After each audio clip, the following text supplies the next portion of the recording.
Alright, hello and welcome back. We're moving on to the Western Frontier units in this video. Starting with infantry again. So, the Western Frontier. For the most part, they haven't really changed their design too much. I would say the Grunt probably changed the most, or at the very least he's the most noticeable change. And I can't even really point out specifically what changed about him.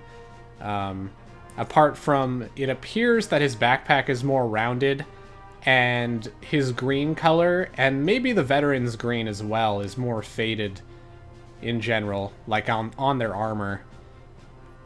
It's kind of hard to actually say for sure without looking at them side by side, though. It's just something about him doesn't quite look the same. And I'm sure someone else could probably point that out. But anyway, another thing, the Western Frontier plays a much smaller role in this game. So, a lot of these units, you don't even actually see in single player. And if it wasn't for multiplayer, the Western Frontier wouldn't even show up in that many missions in the game. Which reminds me, something I forgot to point out in the Solar Empire video was that they actually show up in the most missions out of any army in the game. They show up in 20 total if you include online and single player, which isn't surprising because the Solar Empire has 3 campaigns that they play a major part in, plus 1 mission from the Tundran campaign, and then like 6 missions in the online campaign. And then of course there's the prologue as well. Also, we just passed by the Mortar Veteran a moment ago. He actually is one of the infantry that also got changed, or has a noticeable change at least, which is that his hat color was changed from blue to green, which again is kind of similar to the changes I was mentioning before, where they were kind of trying to make all the units one single color. Here we have Private Hazard. You can see that his backpack actually said Private Hazard on it, which is something you probably can't notice very well, especially during gameplay if you're playing on a standard definition TV, because it's actually kind of small, and standard definition TVs tend to blur things together a little bit. But next we have the RECON. Vehicles for the most part weren't changed as much as infantry when it comes to color. For pretty much every army, except the Solar Empire, which if you look at their heavy tanks, they also had gold on them in the first game, whereas in the second game they're mostly just white and gray, like I said in the previous video.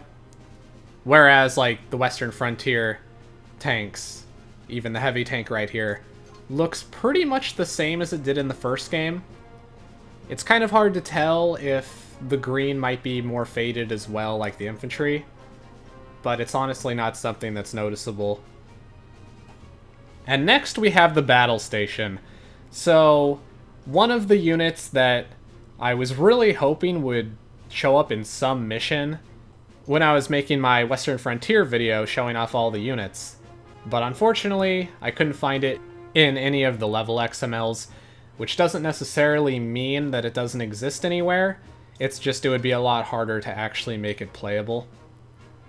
Another thing that I wanted to note about the battle station is I actually really don't like the redesigns for battle stations in general in this game. I understand why they did it. It makes them a lot more functional, and it's just kind of a big buff, I would say, to battle stations, by basically giving them a rotating artillery head, whereas in the first game they have a cannon that's just locked in place, which means in order to aim it, you have to turn the entire battle station, which is a big pain. But being able to just turn the head of it to fire at things is a lot easier and better. But at the cost of making them look kind of stupid. I don't know. The Tundran Battle Station, it looks okay. And the Iron Legion Battle Station actually looks pretty cool, I would say. But the Western Frontier Battle Station looks dorky, kind of. Like, that redesign really does not go well with it, because it just kind of has this gray stump sticking out with the cannons attached to it. And same with the Exylvanian Battle Station. Not as much as the Western Frontier Battle Station. I think it still looks okay, but I do think it doesn't look as good as it did in the first game. Feel free to comment and let me know what you think, because I'm actually kind of curious what other people think about the redesigns for the battle station, or if it's just me. And here we have the STRATO Destroyer, another big unit that we don't get to use, even though they went to the trouble of actually changing how it controls, which if you watched my first modding video and also my Axelvanian modding video, you would see that they changed how it controls. So in the second game, you drop bombs by locking onto a grounded unit or by not locking on. And if you're locked onto an air unit and you pull the trigger, you shoot homing missiles, which is really cool. And it also seems to be better at turning, but I can't really say for sure. So it's a shame that you never get to play as it normally. It's also a shame that the Western Frontier STRATO Destroyer also doesn't seem to show up in any of the level XMLs. Now then, moving on to naval units. One thing I'll say is I'm actually really thankful that they went to the trouble of making Western Frontier naval units, because they didn't need to. They could have just been lazy. And for Skirmish-2, which is Exchange of Fire, they could have just used the Tundran Navy. They could have used the Solar Empire Navy. I mean, it takes place in the Solar Empire, so it would have made perfect sense to use the Solar Empire naval units there. And they already have naval guns, which we saw in the campaign, the second mission of the campaign. And again, they could have used the Tundran naval units, because those already showed up in 5-2. So they already had a complete navy for Tundra and the Solar Empire, including dreadnoughts, which they could have used in that level. It would have made more sense for Solar Empire again, as opposed to Tundra, because it takes place in the Solar Empire. But they went to the trouble to make these Western Frontier naval units that actually look really good.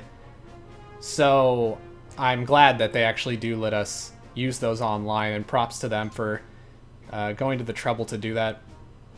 Apart from the battleship, which they actually did make and does show up in a level XML, which I show off in my Western Frontier modding video. But apart from the battleship, all the other ones you get to use in Exchange of Fire, which is nice. But anyway, that's it for the Western Frontier. Hope you enjoyed the video. I'll see you guys in the Anglo Isles video.